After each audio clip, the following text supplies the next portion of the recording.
You woke up in a place where nothing existed. There was no gravity, yet you weren't falling. No sound, but the silence felt heavy. You floated in a vast expanse of nothingness, and yet you were unmistakably present. "Can you hear me?" said a voice, calm and resonant, echoing through the depths of your mind. "Who's there?" you asked, searching the void, but there was no one. "This is the final knot," the voice replied, "the place where everything begins and ends, the place that is you."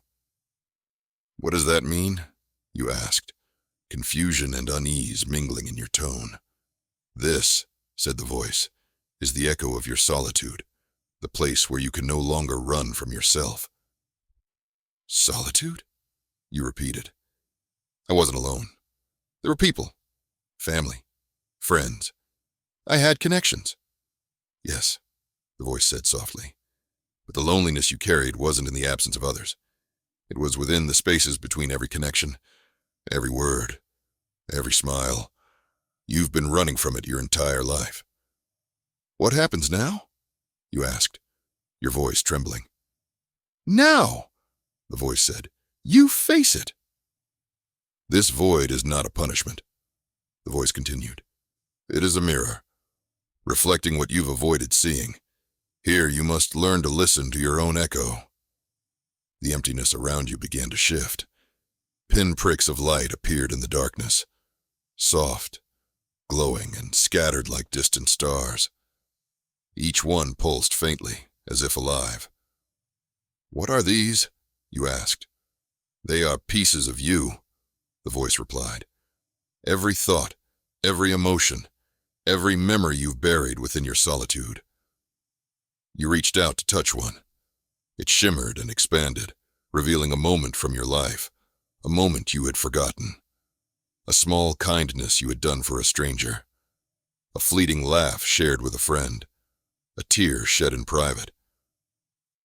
"Solitude is not merely emptiness," the voice said. "It is also creation. In solitude, you imagined, you felt, you grew. The lights swirled around you, weaving together into patterns. You realized they weren't random. They were threads, part of a tapestry, and the tapestry was you." "What does this mean?" you asked. "It means," the voice said, "that solitude is a beginning, not an end. When you embrace it, you find yourself. And when you find yourself, the echo of your solitude becomes the foundation of something greater." You closed your eyes, and the lights converged into a radiant explosion. Suddenly, you understood. Solitude was never your enemy. It was your canvas, a place to weave, to build, to become.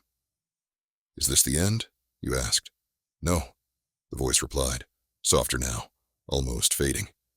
"This is your rebirth. Solitude is where you begin. Connection is what you create. You are the universe, and the universe is you." The light swirled into galaxies, stars, and endless possibilities. You were no longer just a person. You were the echo, the creator, the beginning of something infinite. And with that, a new universe was born.